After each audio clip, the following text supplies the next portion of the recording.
Well, when I was a kid, I used to love horror films. Any horror film that came out, I used to go to it. But we're talking about the original Frankenstein, all the Wolfman stuff with Lon Chaney Jr. and the Dracula picture with Bela Lugosi. And of all the pictures that I saw back in those days, my memory was the most affected, and my feelings were, I was scared the most by the Dracula picture. Bela Lugosi scared the hell out of me. Dare you behold the unmitigated terror that awaits you this night? 'Tis I, Danielle, the dreadful doppelganger of Penny Dreadful, and I am here to apprise you of the fact that voting has started for the 21st annual Rondo Hatton Classic Horror Awards. The reason I'm here is to talk about Dan Curtis and the Monster Kid Hall of Fame, but I would be remiss in not thanking those who nominated Terror at Collinwood once again in the category of Best Podcast. We're on the ballot again this year, so if you choose to vote for Terror at Collinwood, I certainly would appreciate it. However, there are some amazing podcasts on there, and any one of those certainly deserves the Rondo Award. Some of my friends whose podcasts are sensational and I love listening to are on there. Also, Penny Dreadful was nominated for Favorite Horror Host again this year, which I think might be an honorary nomination since we only do like one special a year. But yes, alongside many of my friends and fellow horror hosts on there as well in that category. But the reason I'm posting this today is to let you know that there's another category called Monster Kid Hall of Fame, and I really would like to encourage you to write in Dan Curtis for Monster Kid Hall of Fame. It is a write-in category. You can write in up to 6 nominees, and let me just explain a little bit about what this is. Now, first of all, you can find the full ballot at rondoaward.com, and you can send your votes into Taraco, T-A-R-A-C-O, at AOL.com. Make sure you sign your ballot. You can vote in as many or in as few categories as you like. Now, the Monster Kid Hall of Fame Award is a rare and very special award. It goes to those who've made a permanent mark on the world of classic horror appreciation, and several of its recipients are or were fans of the genre themselves. Some past inductees include Forrest J. Ackerman, Ray Bradbury, Bob and Kathy Burns, Basil Gogos, Don Glut, Zachary, Vampira, Ray Harryhausen, Cortland Hull, Rich Cove, Svengoolie, Vern Langdon, Tim and Donna Lucas, Coffin Joe, George Chastain, Veronica Carlson, Sarah Karloff, Count Gore Duvall, Mr. Lobo, Gilbert Gottfried, Dennis Druck-Tennis, Roger Corman, Bobby Boris Pickett, Elvira, Paul Naschy. I'm just pulling names from this list, but there are quite a few more. And I can tell you who isn't on this list. After 21 years, don't you think Dan Curtis should be on this list? Because I do. And I encourage you, if you're going to vote in the Rondo Awards, to consider writing in Dan Curtis for Monster Kid Hall of Fame, because Dan Curtis deserves to be among those who have already been inducted. He should have been at this point. Why isn't he? Just for Dark Shadows alone, Dan Curtis should be in the Hall of Fame, the Monster Kid Hall of Fame. But that's not it. That's not everything he did. He did Kolchak, the Night Stalker. He did adaptations of Dracula, The Turn of the Screw, Dr. Jekyll and Mr. Hyde with Jack Palance. My goodness. Burnt Offerings, Trilogy of Terror. The list just goes on and on. All the amazing things that Dan Curtis did. But not only that, as I mentioned earlier, inductees in the Monster Kid Hall of Fame, a lot of them were actually enthusiasts, if you will, and you're going to see in subsequent videos, if you're watching the video version of this or the audio version of this, you'll hear it in these interviews, courtesy of MPI Home Video, where Dan Curtis himself talks about his enthusiasm for the genre. You will hear from collaborators like Sam Hall, Lara Parker, who also vouch for Dan Curtis's knowledge and passion for this stuff. Why is Dan Curtis, after 21 years, still not in this Monster Kid Hall of Fame? It sure would be great to get Dan in there. So if you would, please consider writing in Dan Curtis for Monster Kid Hall of Fame.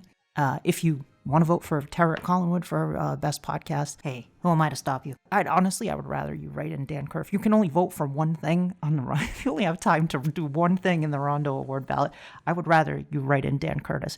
He should be in the Monster Kid Hall of Fame. Let's listen in or watch these videos here, and you'll see what I'm talking about. Again, you can see the full ballot at rondoaward.com. So I started to make this story much scarier and much spookier.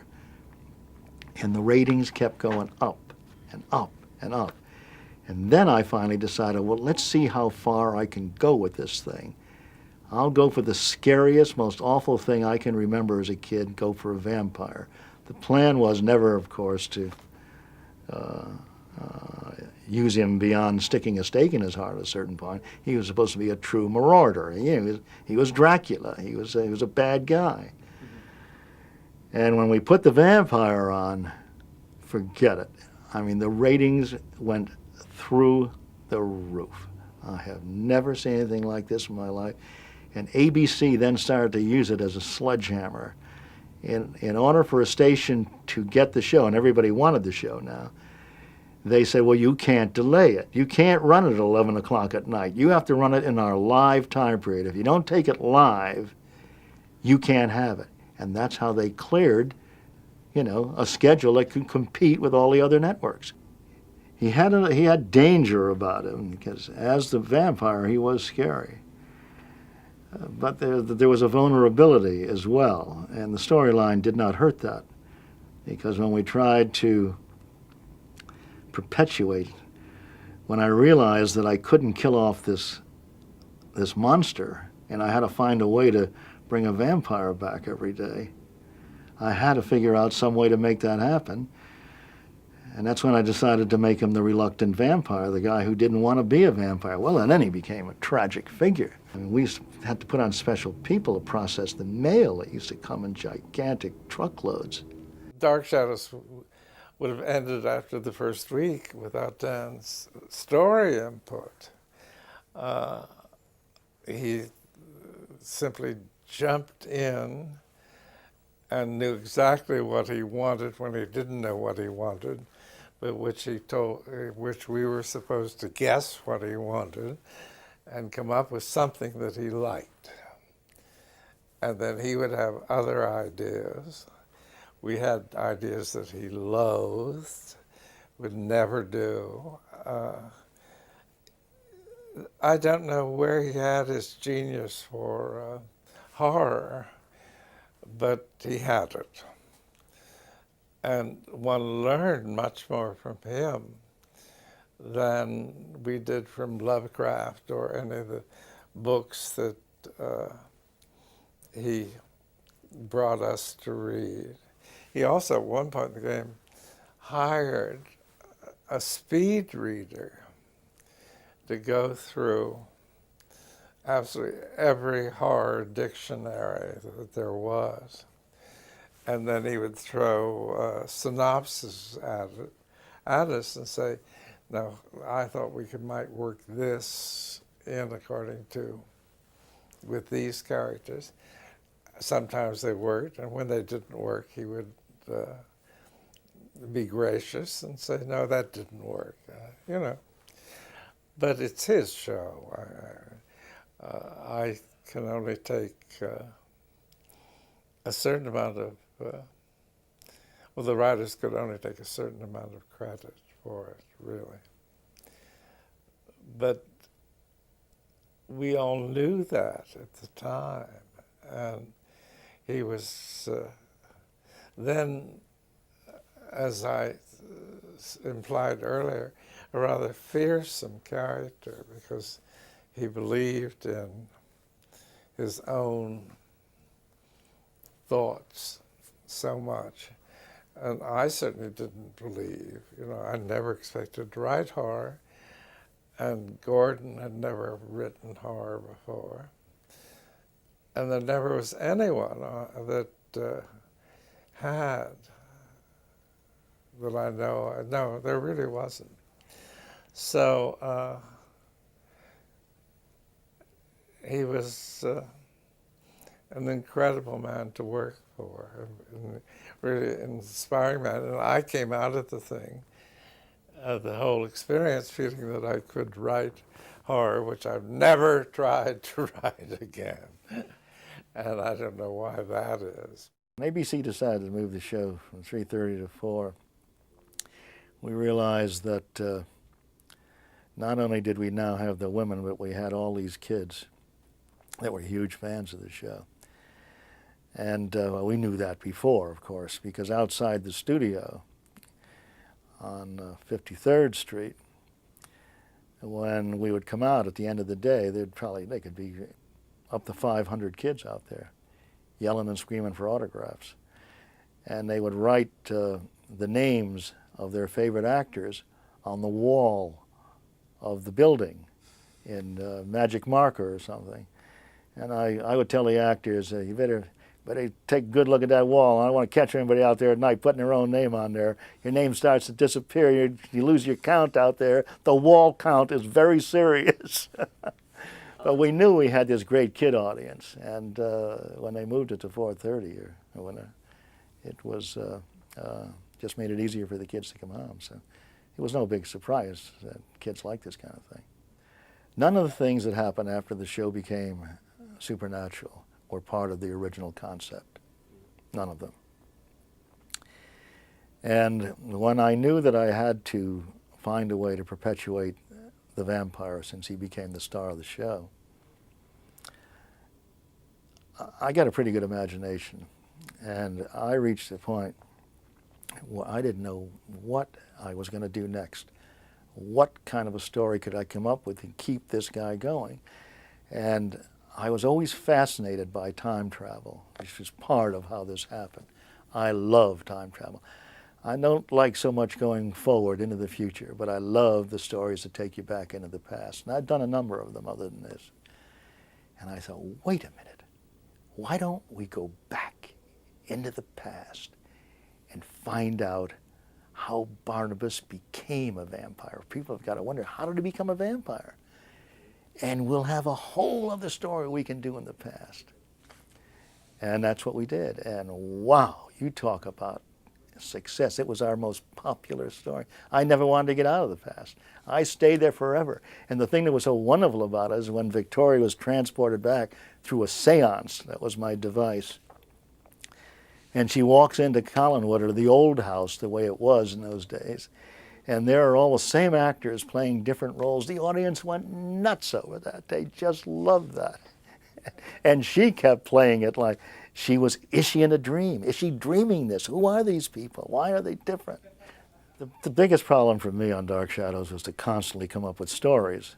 And I thought, wouldn't it be great if I could bring in another character that was equally as popular as Barnabas, so that every story didn't have to be tied to the vampire, which was the problem with the show. Because if you didn't have the vampire operating as a vampire, the audience wasn't very happy. So it was a true challenge to try and find something else that really worked. And one of my favorite stories is Turn of the Screw, which incidentally I did my own version of with Lynn Redgrave. But I always loved Turn of the Screw, and I thought, well, let's see, do a little rip-off of a Turn of a Screw, do our own little version of some kind of a spirit coming to possess the souls of the children. And we brought this little girl onto the show.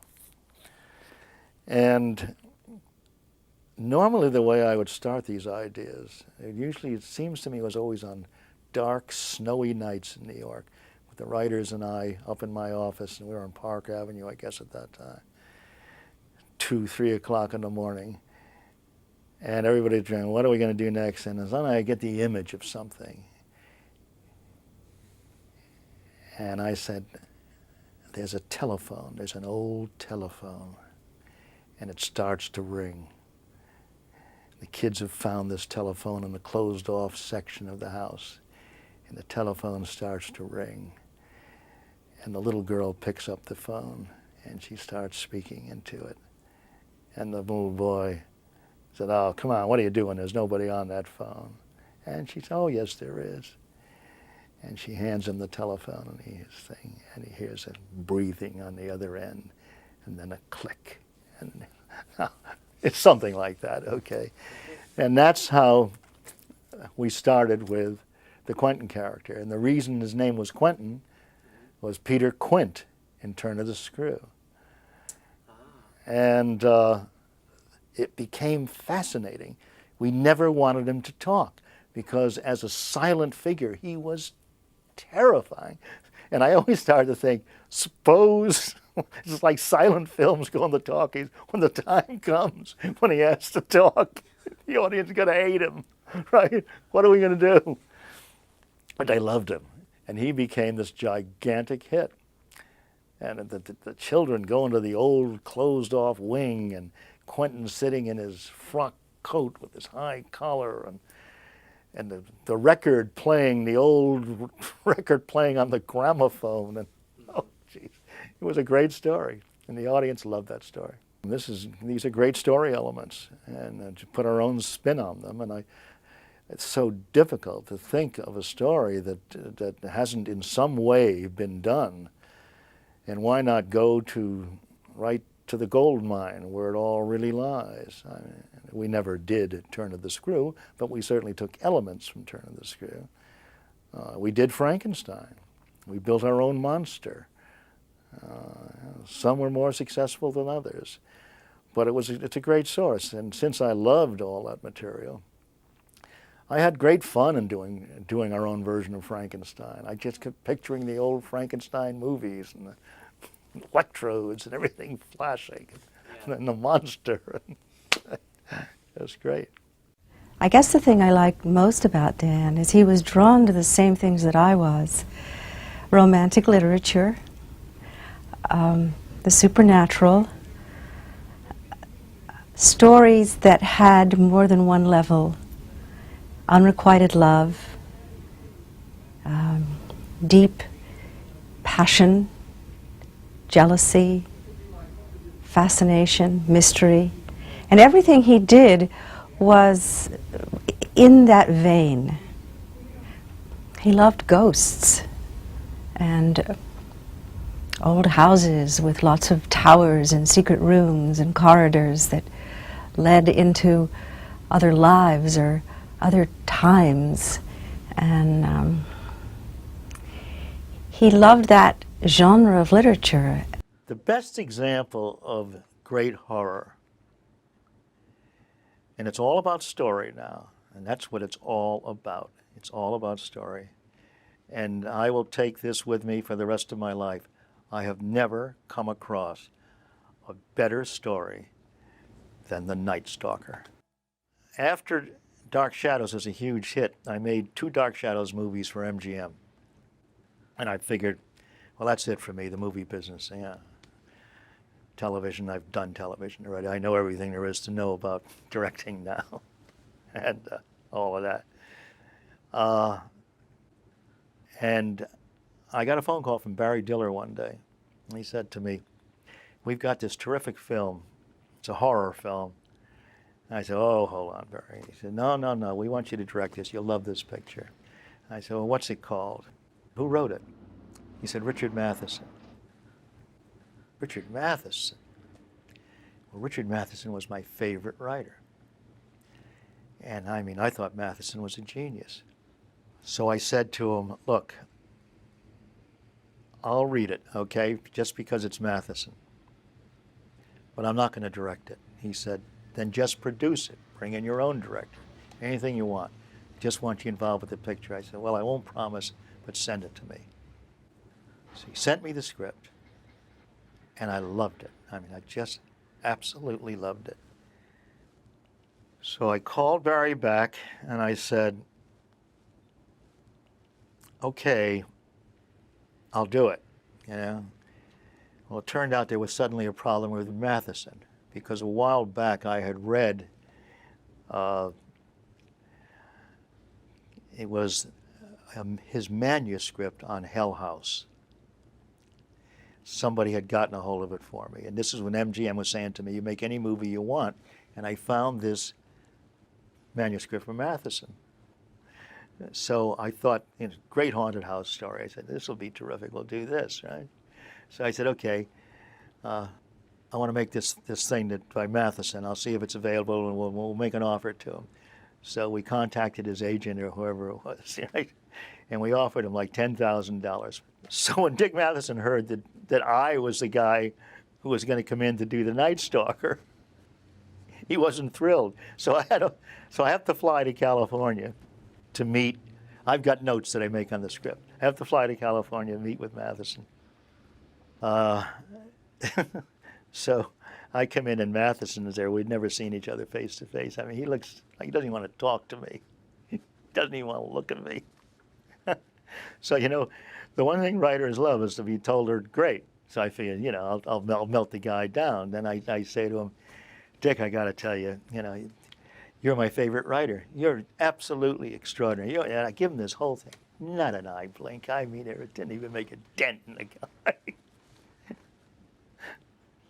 They said, let's start talking about the script. So I had notes, and I guess the notes that I gave to Dick,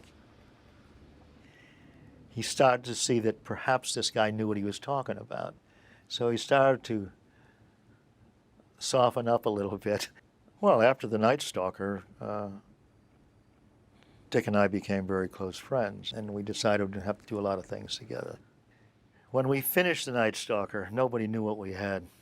It was a little horror movie. Yeah, nobody was getting excited about it. Neither was I. I knew it was a terrific movie, but I never assumed what was going to happen was going to happen. And the first inkling that we had something really incredible on our hands was when we screened it. We had an industry screening at Fox, and they had the big theater at Fox. And Barry Diller and I were standing in the back of the theater, and the place was packed, just filled with people. And the reactions throughout that screening were unbelievable. They were blowing our minds. We couldn't believe the way people were reacting to this picture. Gasping and screaming and laughing. I mean, it was extraordinary. Back in the 70s, when the first television movies started to be made, they were 90 minutes, most of them at the beginning. The Night Stalker was a 90-minute picture.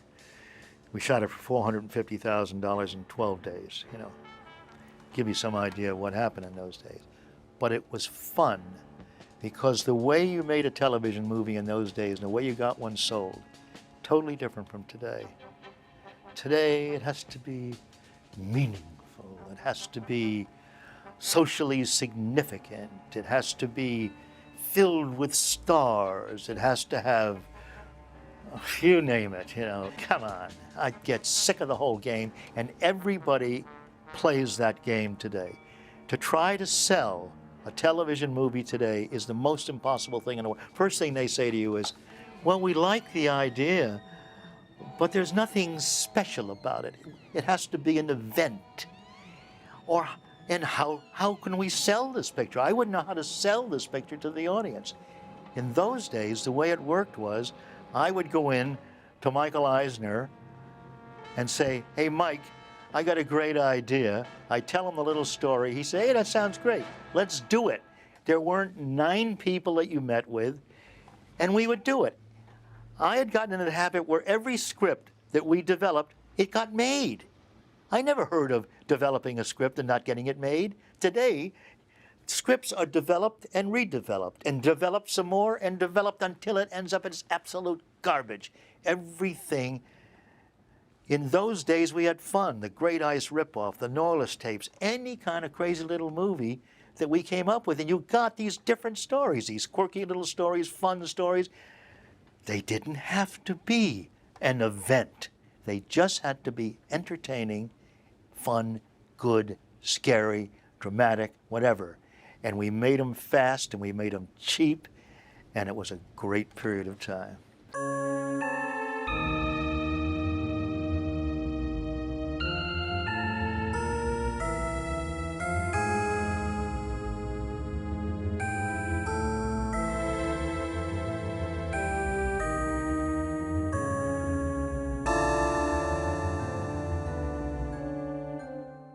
Clips used in this episode came from MPI Home Video and MGM Home Entertainment and are not intended to infringe on any copyrights. They were simply used to illustrate why Dan Curtis should be inducted into the Rondo Award Monster Kid Hall of Fame. Copyright disclaimer under Section 107 of the Copyright Act of 1976. Allowance is made for fair use for purposes such as criticism, commenting, news reporting, teaching, scholarship, and research. Fair use is a use permitted by copyright statute that might otherwise be infringing. Nonprofit, educational, or personal use tips the balance in favor of fair use.